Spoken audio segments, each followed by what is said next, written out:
Hello everyone. So welcome back to this tutorial once again. तो आज के इस वीडियो में हम सी शार्प में देखने जा रहे हैं कमेंट्स के बारे में।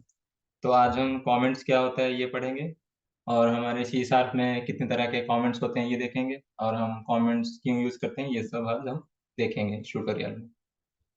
सो फर्स्ट देख लेते हैं कि कमेंट क्या होता है। Comments can be used to explain C sharp code. तो हम एक सी शार्प कोड को एक्सप्लेन करने के लिए कमेंट यूज कर सकते हैं। And to make it more readable, इसको ज़्यादा रीडेबल बनाने के लिए हम कमेंट यूज कर सकते हैं। और it can also be use to prevent execution when testing alternative code. अगर हम कोई अल्टरनेटिव कोड को टेस्टिंग कर रहे हैं तो भी हम एग्जीक्यूशन को प्रिवेंट करने के लिए कमेंट यूज कर सकते हैं। तो मैं आईडीए में आपको दिखा देता हूँ कमेंट किस तरह से लिखते हैं।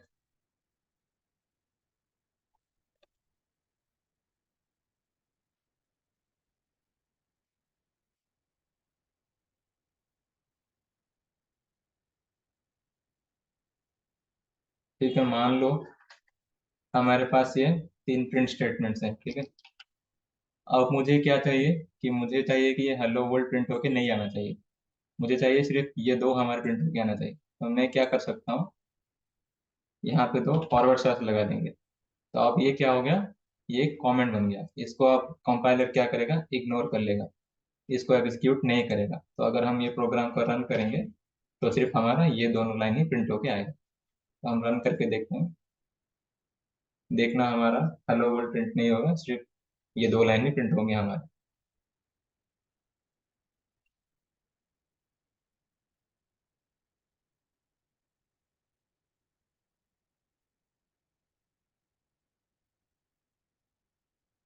ठीक है, हमारा देखो हेलो वर्ल्ड प्रिंट नहीं हुआ, सिर्फ ये दो लाइन ही प्रिंट हुआ। तो ये बन गया हमारे कमेंट। अब हम कुछ रियल वर्ल्ड सिनारियो देख लेते हैं कि जहाँ पे हम कमेंट यूज कर सकते हैं। तो एज्यूम करो कि हमारे पास एक बहुत बड़ा एप्लीकेशन है। ठीक है, और उसमें बहुत सारे फंक्शंस है, बहुत सारे फंक्शनलिटीज हैं। तो एक फंक्शन ऐसा है कि वो फंक्शन थोड़ा कॉम्प्लेक्स है। तो मान लो कि वो फंक्शन थोड़ा कॉम्प्लेक्स है, उसको समझने में थोड़ी मुश्किल है। तो जिस डेवलपर ने उस फंक्शन को बनाया होगा वो तो समझ आएगा, जब भी वो देखेगा वो समझ जाएगा कि ये फंक्शन ये काम करता है, ऐसे ऐसे काम करता है। पर जब एक नया डेवलपर आएगा उसके लिए वो समझना थोड़ा मुश्किल हो जाएगा। तो उसको क्या करना पड़ेगा, उसको पूरा कोड स्टेप बाय स्टेप देखना पड़ेगा कि ये फंक्शन क्या कर रहा है, कैसे काम कर रहा है।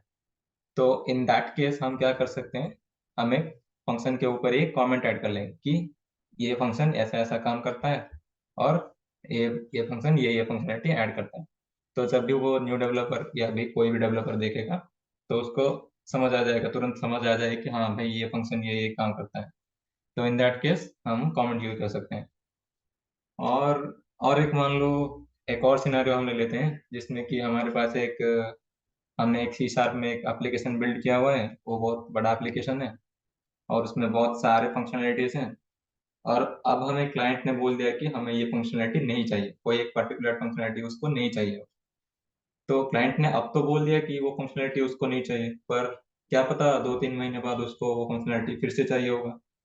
तो इन दैट केस हम क्या कर सकते हैं, instead of deleting the code, what we can do, we can just comment out the code. So जब क्लाइंट को 2-3 महीने बाद मान लो उसको वो फिर से जरूरत पड़ गया वो फंक्शनलिटी, तो हम वो जिस जो फंक्शनलिटी को हमने कमेंट किया हुआ था उसको हम फिर से अनकमेंट करके उसको एग्जीक्यूट कर सकते हैं। तो ये था एक और सिनेरियो। तो ये थे कुछ सिनेरियोस हम कमेंट कहाँ यूज कर सकते हैं। ठीक है, इसका मतलब ये नहीं कि आप हर एक फंक्शनलिटी में कमेंट्स ऐड करना शुरू कर दो। मान लो कि हमारे पास कुछ ऐसा है,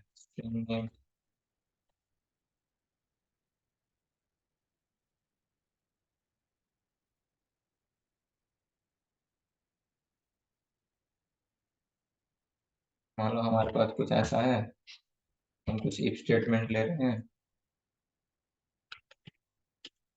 हम चेक कर रहे हैं कि अगर नेम ये है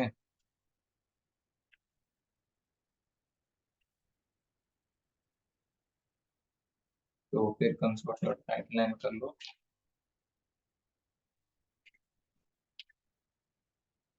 ट्रू। अगर नहीं है तो एल्स में हम लिख देंगे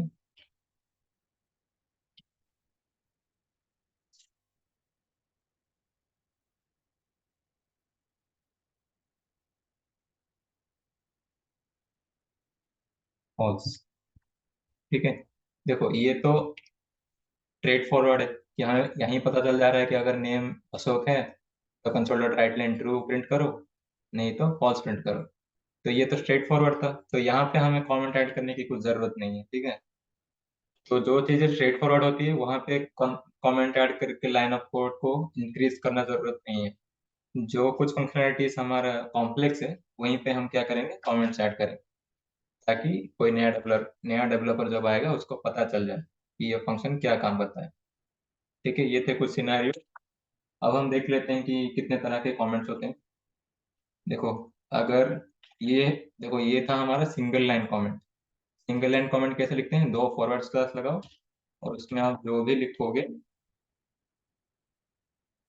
मैं लिख देता हूँ, देखिए ट्यूटोरियल। तो ये हो गया हमारा सिंगल लाइन कमेंट। तो मान लो हमारे पास और कुछ कुछ भी है, और कुछ कुछ भी लाइन्स हैं। ठीक है, बहुत सारे लाइन्स हैं। तो अब हम क्या कर सकते हैं, सिंगल लाइन के बजाय हम मल्टी लाइन कमेंट यूज कर सकते हैं। मल्टी लाइन को कैसे करते हैं, forward slash asterisk, then end में एस्ट्रिक फॉरवर्ड स्लैश। तो ये बन गया हमारा एक मल्टी लाइन कमेंट। अगर ज्यादा लाइन है तो हम मल्टी लाइन कमेंट यूज करेंगे। ठीक है, अब देखो ये कुछ है। देखो यहाँ पे हमारा डिजाइनर, एक डिजाइनर है यहाँ पे, इसको आप सिलेक्ट करो। देखो यहाँ पे भी अगर क्लिक करोगे तो ये भी कमेंट बन गया। आप फिर से सिलेक्ट करके अगर यहाँ पे क्लिक करोगे तो वो अनकमेंट हो गया। तो हम डिजाइनर के यूज से भी कमेंट अनकमेंट कर सकते हैं। सिलेक्ट करना, यहाँ पे क्लिक करोगे तो कमेंट हो जाएगा, फिर से सिलेक्ट करके यहाँ पे क्लिक करोगे तो अनकमेंट हो जाएगा। तो ये था हमारा डिजाइनर के यूज करके हम कैसे कमेंट और अनकमेंट कर सकते हैं। और हमारे पास कुछ कीवर्ड शॉर्टकट्स भी होते हैं कमेंट और अनकमेंट करने के लिए। तो कीवर्ड शॉर्टकट से कैसे कर सकते हैं, देखो सिलेक्ट करो, कंट्रोल के कंट्रोल सी, ये हो गया हमारा कमेंट। अगर हम अनकमेंट करना चाहें तो फिर से सिलेक्ट करो, कंट्रोल के और कंट्रोल यू, तो ये हमारा अनकमेंट हो गया। ठीक है, ये था हमारा कीबोर्ड शॉर्टकट। कमेंट करने के लिए क्या, कंट्रोल के कंट्रोल सी, अगर इसको हमें अनकमेंट करना है तो कंट्रोल के कंट्रोल यू। ये था हमारा सी शार्प में कमेंट्स।